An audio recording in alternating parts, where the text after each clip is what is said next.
todos, a paz do Senhor. A paz do Senhor. Amém. Amém.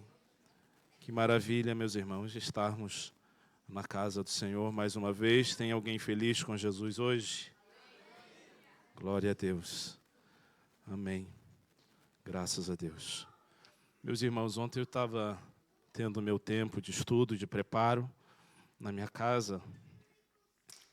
E o Senhor me levou a pensar, agradecer, louvar o nome do Senhor, agradecer a Deus por tudo o que Ele tem feito. E hoje, senti no meu coração, lembrei-me que realmente nós estamos chegando no final desse ano, Essa é a última semana, terça-feira, entramos em mais um ano. E antes de eu começar a minha palavra, eu quero te convidar nessa manhã, você ficar de pé e a fazermos uma oração de agradecimento a Deus por tudo que Ele fez em nossa vida nesse ano. Eu te convido a tirar um minutinho do seu dia, um minutinho desse culto, e a falar com as suas próprias palavras de gratidão, de agradecimento ao Senhor. Meus irmãos, há tanto poder nessa palavra. Obrigado. Há tanto poder nessa palavra. No agradecimento a Deus, na gratidão a Deus, o Senhor, Ele faz milagres, Ele opera em sua vida. Eu quero te convidar, nesse um minutinho, a agradecer a Ele por tudo que Ele fez por sua vida nesse ano. Vamos lá juntos agradecer a Deus. Senhor Jesus, te damos graça, meu Pai. Te agradecemos, ó Deus. Ó, meu Pai, por tudo aquilo que o Senhor tem feito por nós, ó Deus. Te agradecemos, ó Pai, por todas as bênçãos, por todo o cuidado, por todo o amor, por todo o favor, por todo o carinho, por toda a generosidade. Te agradecemos por todo o livramento, por todas as portas abertas. Ó, meu Deus, por todo o cuidado, Senhor, por toda a provisão. Te agradecemos, ó Pai, porque dia após dia a sua boa mão esteve sobre a nossa vida nesse ano. Ó meu Pai, nosso coração transborda de palavras de gratidão a Ti. O nosso coração transborda de agradecimento, de gratidão ao Rei dos Reis, ao Senhor dos Senhores, ao Deus da nossa vida, aquele que nos amou e se entregou por nós. Aquele que cuida de nós de forma tão perfeita e contínua e profunda e total. Ao Senhor que está sempre conosco. Muito obrigado, meu Deus. Então nossas línguas se encheram de palavra de gratidão, de louvores a Deus. Muito obrigado, Senhor. Muito obrigado, Senhor. Muito obrigado, Senhor. Muito obrigado, Senhor. Muito obrigado, meu Deus. Muito obrigado, meu Deus. Muito obrigado. Quando o Senhor trouxe os cativos de volta a Sião, ficamos como quem sonha. Então nossa boca encheu-se de riso e a nossa língua de cantos de alegria. Até nas outras nações se dizia: grandes coisas fez o Senhor por esse povo. Sim, grandes coisas fez o Senhor por nós, por isso estamos alegres. Muito obrigado, meu Deus, muito obrigado, Senhor. Louvamos, bendizemos e engrandecemos o Teu santo nome. Amém.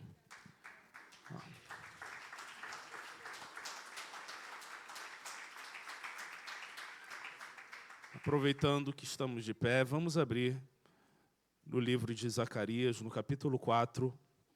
Vamos ler do versículo 1 ao versículo 10.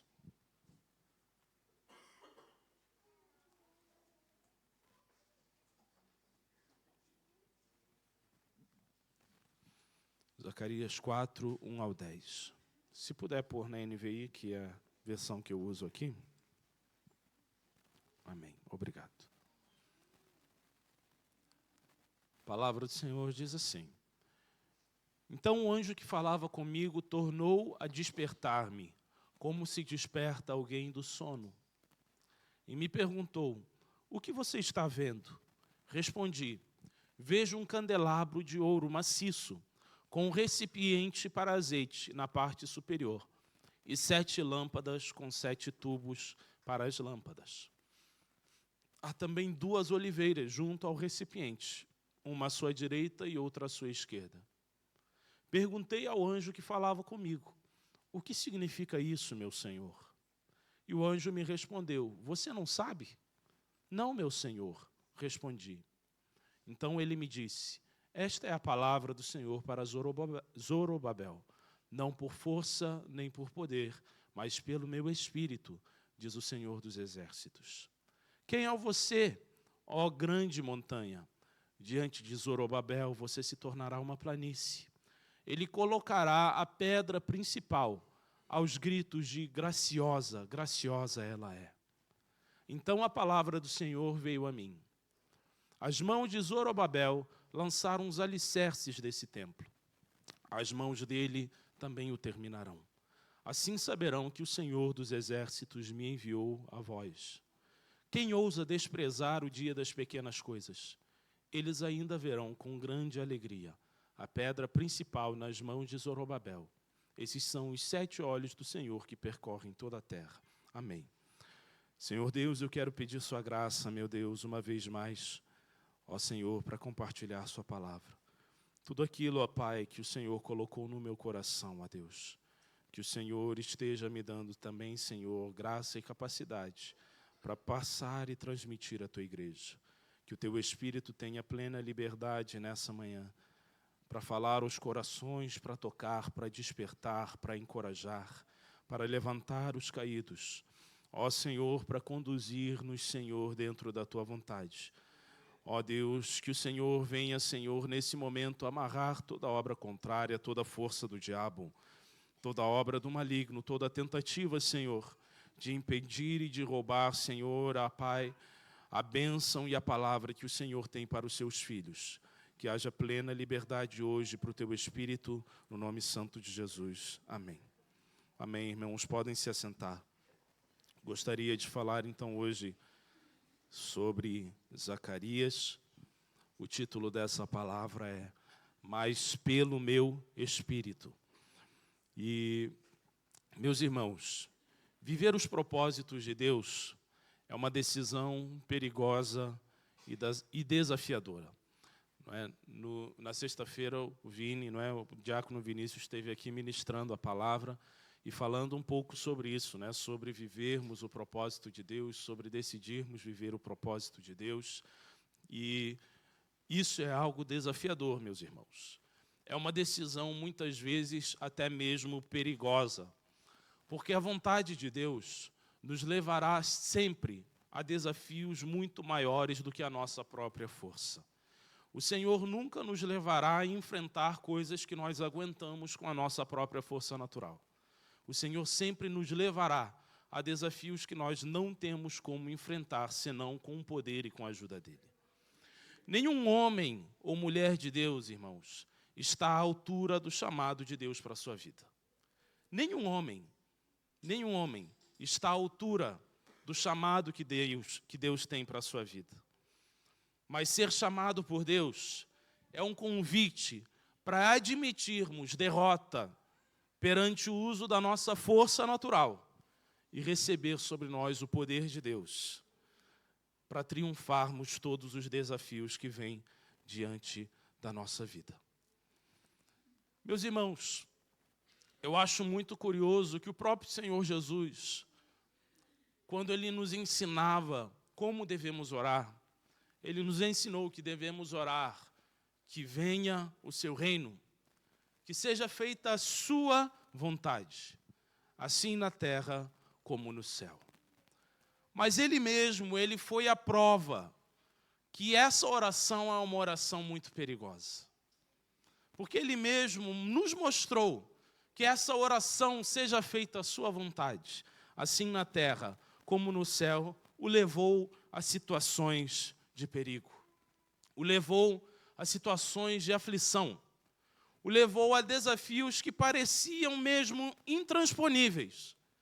Mas mesmo nesse lugar, nesse momento, ele foi capaz de orar: Senhor, Se for possível, passe de mim esse cálice. Contudo, que seja feita a tua vontade e não a minha. Então, o próprio Senhor Jesus, ele nos mostrou, primeiro, que essa oração é muito perigosa, de fato. Que essa oração, faça a sua vontade em mim, é uma oração muito difícil. Mas, ao mesmo tempo, ele provou que ele conseguiu, mesmo no momento de maior aflição, fazer essa oração. Porque uma coisa é você orar, faça a sua vontade em mim quando tudo está indo bem. Outra coisa é quando você está no ápice da sua aflição, suando gotas de sangue, e ainda assim você é capaz de olhar para o céu e falar: Senhor, eu não quero passar por isso, mas faça a sua vontade em minha vida.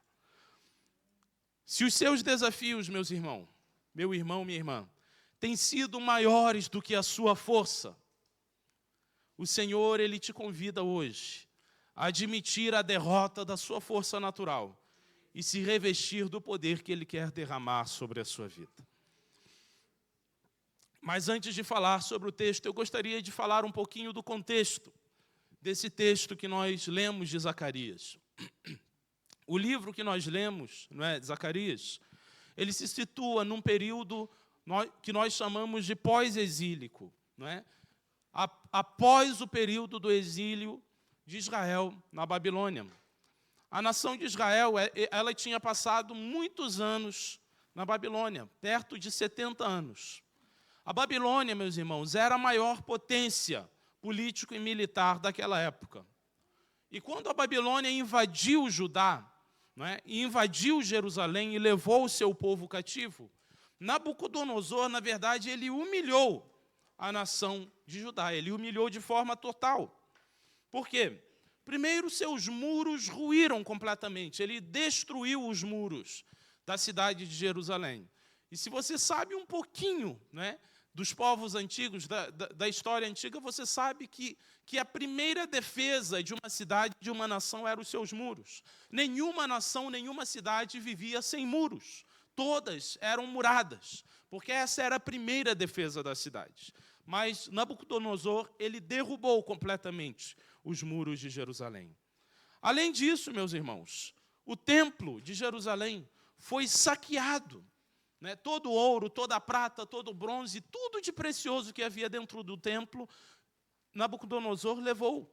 Não é? Tanto que, se você ler o livro de Daniel, você vai ver, não é, que Belsazar, que era neto, né, de Nabucodonosor, ele deu um banquete e ele estava usando, não é, as taças de bronze que eram usadas dentro do templo para se embebedar junto com as pessoas dentro da festa. Então, Nabucodonosor, ele entrou dentro do templo, ele levou tudo que era precioso. E se isso não fosse o suficiente, ele derrubou o templo e ele queimou o templo, incendiou até o último pedaço. Ah, mas isso já é muita humilhação. Mas não foi só isso, meus irmãos. Nabucodonosor levou de Jerusalém e de Judá todos aqueles que tinham alguma importância. Todos os príncipes e nobres, todos os artesãos, né? Todos aqueles que tinham alguma profissão de importância, todos aqueles, meus irmãos, que eram militares e oficiais, ele levou todos embora. E ele deixou na terra somente pessoas simples, pessoas, não é, que tinham profissões que não fariam nenhuma diferença para o império. Cheio de ruínas, cheio de destruições, totalmente desabitada e desraigada. Assim ficou a terra de Jerusalém após Nabucodonosor passar por ela. Mas depois de muitas décadas, como eu falei, quase 70 anos, uma nova potência começou a se surgir, não é? Que é os persas, o Império Persa. Ciro, ele derrotou o Império Medo, se uniu a eles, e depois ele derrotou os babilônicos. E após fazer isso, conforme a palavra do Senhor, ele prorrogou um decreto para que todos os povos cativos pudessem voltar para a sua terra natal, e em especial, os judeus poderiam voltar e restaurar o templo que eles tinham, que Nabucodonosor tinha destruído. Nós podemos ver isso em 2 Crônicas, pode colocar para mim 2 Crônicas 36, versículo 22 e 23, ele registra esse decreto de Ciro. No primeiro ano do reinado de Ciro, rei da Pérsia, para que se cumprisse a palavra do Senhor falada por Jeremias, o Senhor despertou o coração de Ciro, rei da Pérsia, para que fizesse uma proclamação em todo o seu reino e também a pusesse por escrito nesses termos. Assim diz Ciro, rei da Pérsia: o Senhor, o Deus dos céus, deu-me todos os reinos da terra e designou-me para construir um templo para ele em Jerusalém, que está em Judá. Qualquer do seu povo que esteja entre vocês, que suba para lá, e que o Senhor, o seu Deus, esteja com ele. Então o Senhor, ele cumpriu a sua palavra e ele despertou o coração desse homem, para que esse homem, depois de tantos anos, libertasse o povo de Judá e eles pudessem voltar e reconstruir o templo de Jerusalém. Parecia, irmãos, que os tempos de glória haviam voltado para Jerusalém. Parecia que tudo que estava dando errado agora ia começar a dar certo. Parecia que ia ser uma maravilha e uma vida maravilhosa. Mas não foi bem assim, meus irmãos. A grande parte dos israelitas que tinham ido para a Babilônia, lembra? Os artesãos, os nobres, não é? Os príncipes, os militares, todos esses que foram, todos esses que tinham alguma importância, eles estavam espalhados pelo Império Persa e a maioria deles decidiu não voltar. A maioria deles não quis voltar para Jerusalém, meus irmãos. Por quê? Na verdade, Esdras, irmãos, narra que dos milhões que saíram da Babilônia, apenas voltou pouco mais de 40 mil homens. 40 mil homens, irmãos. Isso está em Esdras 2, capítulo 64. Se quiser, pode colocar também ali na tela, Esdras 2. A comunidade reunida totalizava 42.360 pessoas. Por que essas pessoas não quiseram voltar para Jerusalém? Meus irmãos, todos eles, na Babilônia, eles tinham já sua casa bem construída. Eles tinham seus negócios bem estabelecidos. Eles tinham uma família já que nasceu na Babilônia. A maioria deles nem conhecia Jerusalém. Só tinha ouvido falar dos seus avós. Imagina, 70 anos num lugar. Então, a maioria deles não tinha nenhum interesse, meus irmãos, de sair do seu conforto, de sair das suas casas confortáveis, numa grande metrópole como Babilônia, ir para um lugar cheio de ruína para reconstruir. Quem que queria fazer isso? A palavra do Senhor mostra, então, que apenas pouco mais de 42 mil pessoas, não é? 42 mil homens, não é? Se fizermos uma somativa aí, talvez de mulheres e crianças, talvez pouco mais de 100 mil pessoas, liderados por Zorobabel e pelo sumo sacerdote Jesua, eles voltaram para Jerusalém. E eles chegaram lá, o próprio Ciro deu recursos para eles começarem a reconstrução do templo. Então eles chegaram lá e eles lançaram os alicerces do templo. E foi uma grande alegria, foi um grande júbilo. Mas essa alegria, irmãos, uma vez mais, durou muito pouco. Essa alegria durou pouco. Por quê? Porque eles começaram a experimentar, irmãos, a oposição e a interferência dos povos que já estavam habitando naquela terra. Se nós abrirmos, por exemplo, em Esdras, capítulo 4, versículo 1, coloca versículo 1. Quando os inimigos de Judá e de Benjamim souberam que os exilados estavam reconstruindo o templo do Senhor, o Deus de Israel, versículo 4 agora, 4 e 5. Então os habitantes da região começaram a desanimar o povo de Judá e a aterrorizá-lo para que não continuassem a construção. Subornaram oficiais para que se opusessem ao povo e frustrassem o plano deles, durante todo o reinado de Ciro até o reinado de Dário, reis da Pérsia. E agora o versículo 24 do capítulo 4.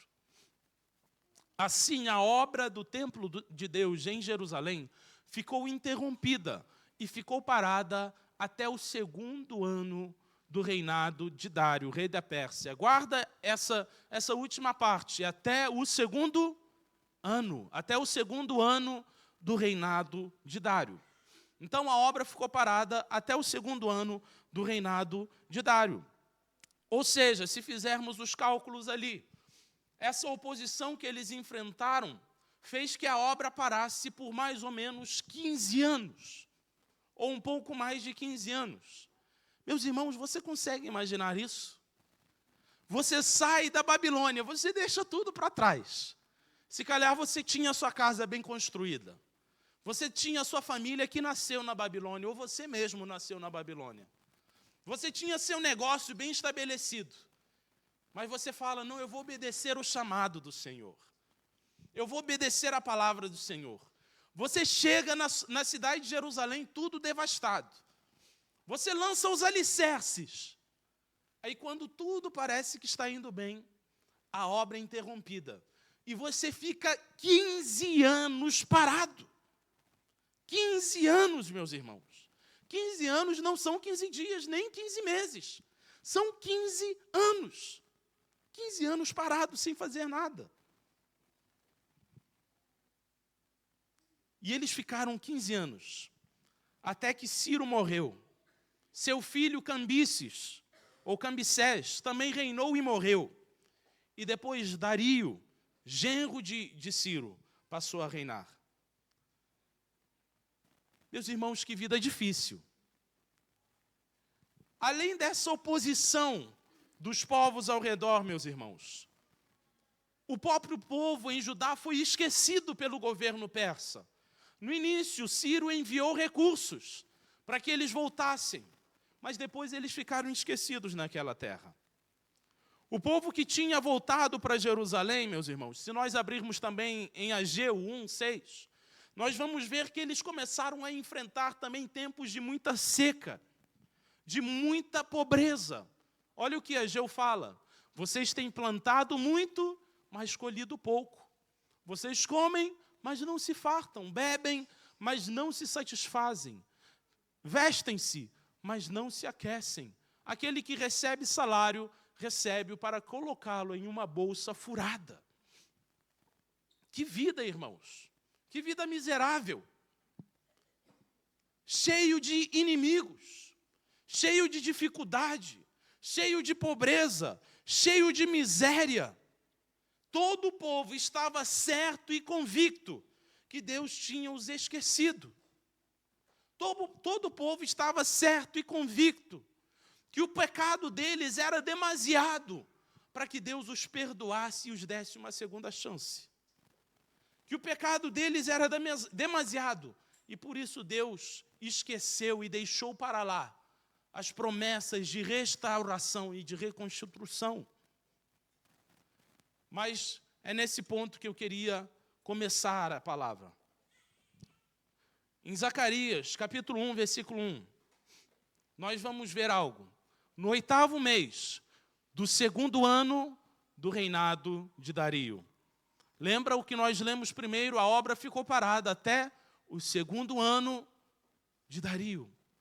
E no 8º mês do segundo ano do reinado de Dario, a palavra do Senhor veio ao profeta Zacarias, filho de Berequias e neto de Ido. Quando chegou o tempo determinado pelo Senhor, o Senhor levantou 2 profetas no segundo ano de Dario. Levantou Ageu e Zacarias.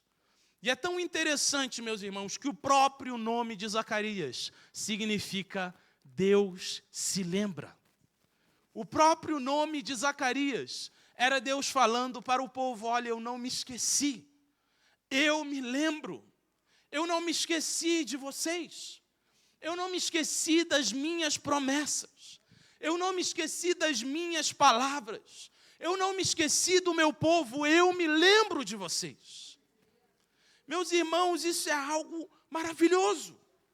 Ainda que as circunstâncias não eram favoráveis, ainda que tudo estava dizendo o contrário, ainda que o povo estivesse sob o domínio de outras nações, eu não esqueci do meu povo, eu não esqueci de vocês. Meus irmãos, o Senhor, Ele fala ao seu coração hoje: eu não esqueço de ti. Meu filho, minha filha, eu não me esqueci de ti. Ainda que as circunstâncias digam o contrário, eu não me esqueci, eu ainda me lembro. Eu ainda me lembro das minhas palavras. Eu ainda me lembro das minhas promessas. Eu ainda me lembro do meu povo. Meus irmãos, o timing de Deus, por vezes, parece demorado, mas Ele é justo, Ele é pontual. Ele não se atrasa. Ele está sempre no controle de todas as coisas. Isso é tão interessante, meus irmãos. O povo de Israel chegou num extremo. Mas foi justamente quando chegou nesse extremo que Deus começou a agir em favor deles. Sabe o que isso me mostra, meus irmãos? Isso me mostra que não há circunstância tão desfavorável que quando o Senhor intervir não possa se tornar favorável. Não há inimigo tão forte, tão poderoso, que quando o Senhor intervir, não possa ser derrotado. Não há projeto tão parado, meus irmãos, tão engavetado, tão acabado, tão falido, tão falhado, que quando o Senhor intervir não possa ser um sucesso. Muitas vezes o Senhor nos dá palavra, nos dá projetos, nos dá ideias. E assim como o reino de Judá, como o povo de Judá, nós vemos esses projetos falhando, sendo engavetados, sendo esquecidos. Mas o Senhor, depois de 15 anos, Ele traz a palavra a nós, Ele nos mostra que ainda não acabou, que ainda há algo mais para ser feito, que o projeto não terminou, que Ele ainda tem algo para a nossa vida. Aleluia. E então Zacarias, ele traz essa visão que se encontra no capítulo 4. O Senhor o despertou, o anjo do Senhor o despertou. E ele então vê um candelabro de ouro, né? Um candelabro com 7 lâmpadas e 7 canos. E era tão interessante, meus irmãos, que atrás desse candelabro haviam 2 oliveiras. 2 oliveiras que manavam azeite para o candelabro. E esse candelabro continuava aceso. Meus irmãos, que coisa maravilhosa. Um candelabro que tem recursos infindáveis. Um candelabro que o seu combustível não é um bocado de azeite, são oliveiras que produzem azeite sem parar. Um candelabro que não para de acender e de iluminar e de queimar nem mesmo por 1 minuto. Porque os seus recursos não vêm de si próprio. São as próprias oliveiras que continuam infinitamente produzindo azeite para esse candelabro. E então Zorobabel pergunta, ou melhor, Zacarias pergunta: o que significa essa visão? O que é isso? E o anjo lhe dá, não é, a interpretação geral da visão e fala: não por força, nem por violência, mas pelo meu Espírito, diz o Senhor dos Exércitos. Não por força, nem por violência. Ele fala, diz isso ao meu servo Zorobabel, não por força, nem por violência. Nesse contexto, meus irmãos, desfavorável, um dos maiores afetados foi justamente Zorobabel e Jesua, os líderes da primeira leva de retornados. E eles que eram também os cabeças do projeto da reconstrução do templo. Se você já participou da liderança de algum projeto, você sabe que quando as coisas não dão certo, quem é o culpado sempre é o líder. Quem se aponta o dedo e fala, olha, você falhou, você foi péssimo no seu trabalho, sempre será o líder, sempre será o cabeça do projeto. E eles eram tidos, meus irmãos, como os responsáveis pelo falhanço. Eles eram os responsáveis pelo fracasso inicial do projeto do templo. Mas o Senhor, Ele traz essa palavra a Zorobabel: Zorobabel, não por força, nem por poder, ou nem por violência, mas pelo meu Espírito. Era como que se Deus estivesse dizendo a ele: Zorobabel, você falhou até esse momento, porque você estava contando com os seus recursos humanos, com sua força e com seu poder, porque você estava indo na sua força, porque você estava contando com a ajuda dos persas, porque você estava contando com a simpatia dos povos ao seu redor, com a boa vontade e o bom trabalho do povo que está contigo. Mas a partir de agora você vencerá, porque vai ser o meu poder sobre a sua vida. A partir desse momento você vencerá, porque será por meio da minha graça, do meu Espírito sobre ti. Enquanto você foi com a sua força, você falhou e ficou 15 anos parado. Mas fica tranquilo, agora eu tenho azeite sobre a sua vida. Eu tenho poder e graça para derramar sobre ti. Meus irmãos, a grande verdade é que as posses, as riquezas e o poder são uma forte tentação para esquecermos de Deus. Mas é só quando nós admitimos falência com os nossos próprios recursos humanos, só quando nós admitimos derrota com a nossa própria força natural, é que podemos experimentar o grande poder de Deus que vem sobre a nossa vida e que nos faz ultrapassar todas as barreiras naturais e sobrenaturais. Aleluia!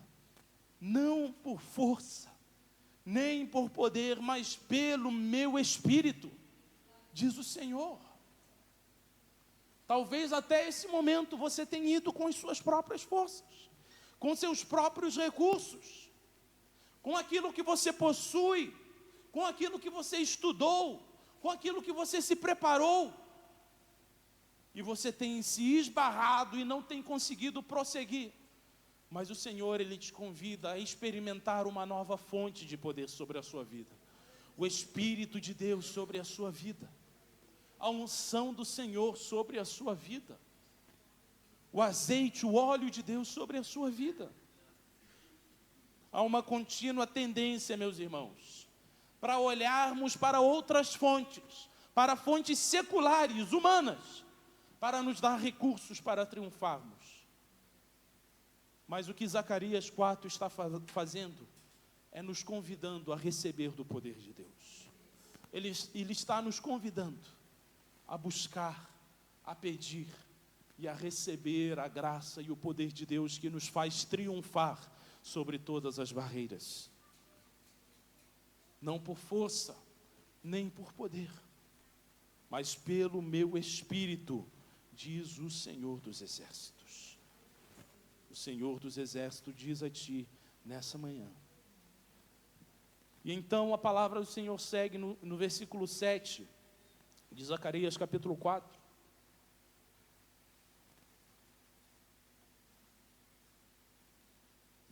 Quem é você, ó grande montanha? Diante de Zorobabel, você se tornará uma planície. Ele colocará a pedra principal aos gritos de graciosa, graciosa ela é. Na minha versão vai dizer: quem você pensa que é, ó montanha majestosa?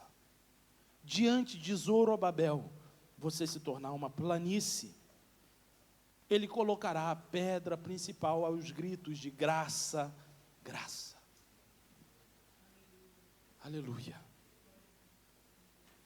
Irmãos, é tão interessante que o Senhor, Ele olha para todos os desafios que Zorobabel está enfrentando em termos espirituais. Ele não olha para aqueles homens que estavam o afligido e fala: esses árabes, esse Tobias, esse tal. esse Sambalate vai acontecer desse jeito. Não, ele olha em termos espirituais, ele fala, ó grande montanha. Isso mostra, meus irmãos, em primeiro lugar, que a luta de Zorobabel, antes de ser na carne, ou melhor, não era mesmo na carne, era em termos espirituais. Era espiritual. A palavra do Senhor afirma que a nossa luta não é contra a carne e sangue, mas contra os principados e potestades, as hostes malignas, os seres que habitam na região celestial. Da mesma forma, a luta de Zorobabel não era contra a carne, não era contra aqueles homens, mas era uma luta espiritual. E a imagem desse obstáculo espiritual que ele estava enfrentando era uma montanha. E é tão interessante, meus irmãos, que há um adjetivo descrevendo essa montanha em todas as versões. Alguns vão dizer grande montanha. Na minha versão diz majestosa montanha. Ou seja, ele está mostrando que era uma oposição espiritual maior do que as forças e os recursos que Zorobabel tinha para enfrentá-lo. Meus irmãos, é isso que nós enfrentamos no nosso dia a dia. Como eu falei, o Senhor nunca nos chama para desafios à nossa altura. Todo chamado de Deus está aquém das nossas capacidades. Tudo que Deus nos chama é para estarmos diante de montanhas majestosas e enfrentarmos essas montanhas no poder e na graça do Senhor dos Exércitos. Meus irmãos, seria tão fácil se Davi tivesse que lutar com um pequeno, tivesse que lutar com um soldadinho fraquinho. Não, mas o Senhor chamou ele justamente para derrubar aquele gigante. Porque se não fosse aquele gigante, ele não poderia dizer, olha, você vem com lanças e com espadas, mas eu vou no nome do Senhor dos Exércitos a ti. Meus irmãos, é preciso entendermos isso, que o Senhor, Ele coloca sim, gigantes na nossa vida. Montanhas majestosas e grandiosas, muito maiores do que nós, para enfrentarmos. Porque é só nessas condições que nós falamos, Senhor, olha, eu não tenho forças, eu preciso do seu poder sobre a minha vida.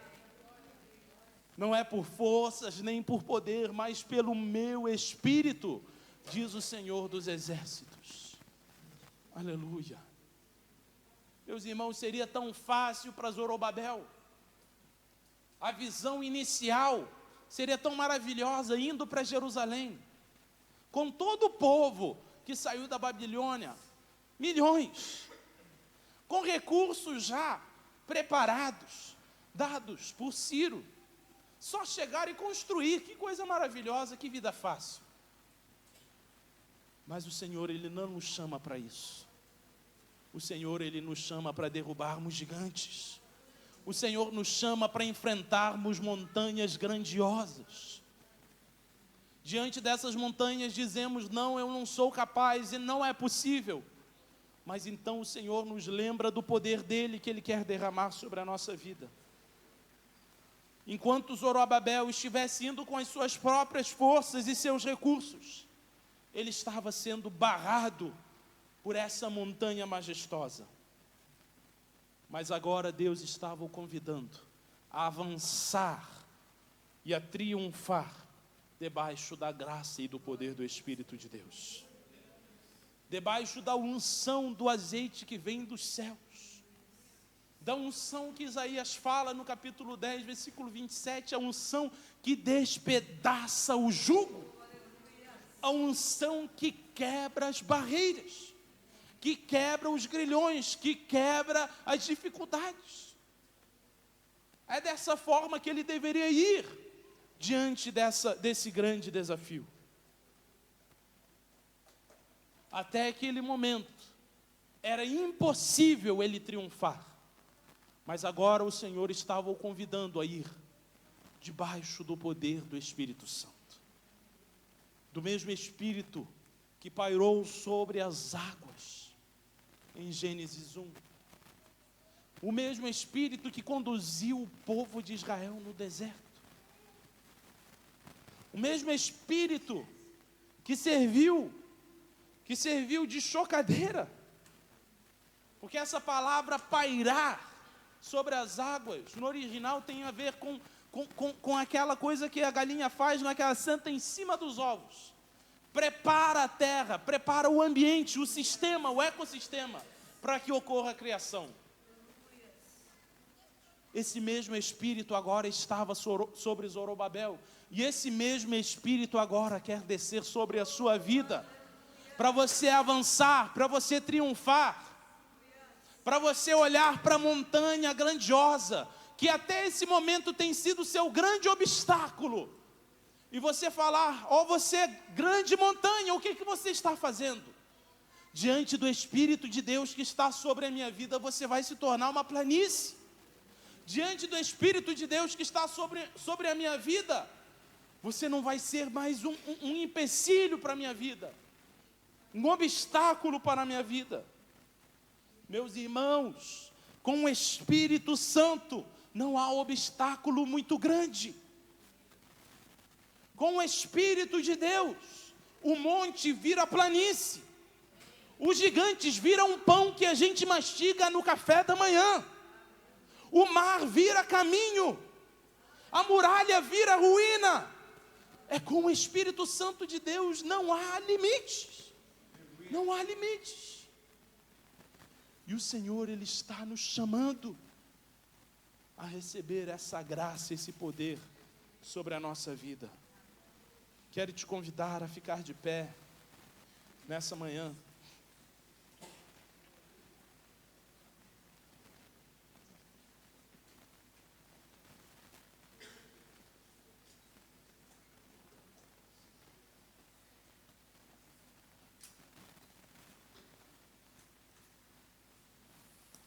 Aleluia.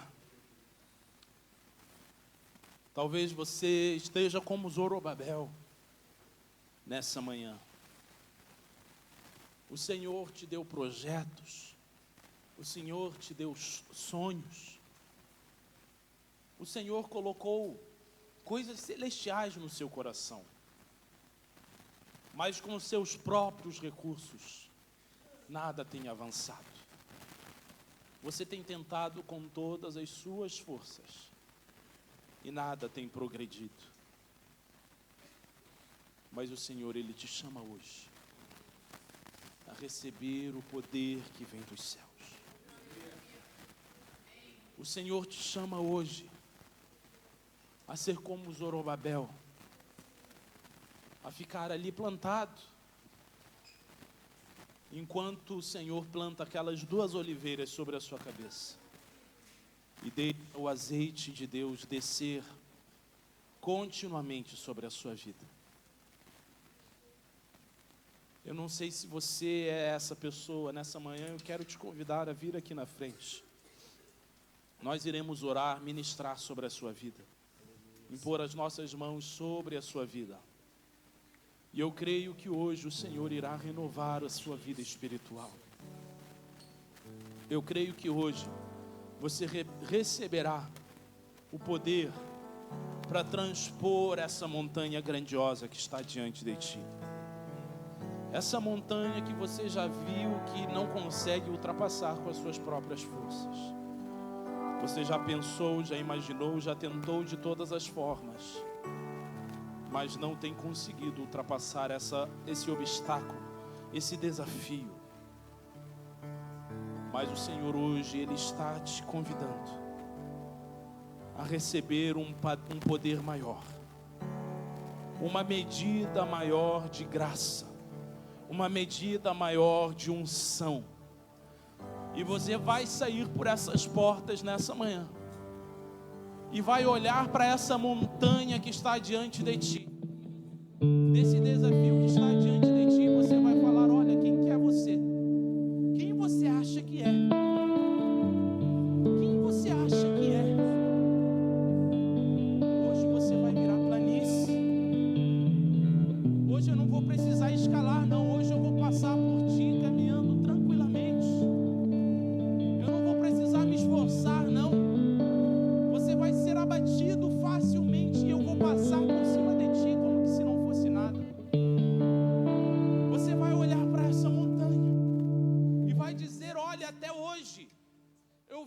minha força, eu vim com o meu poder.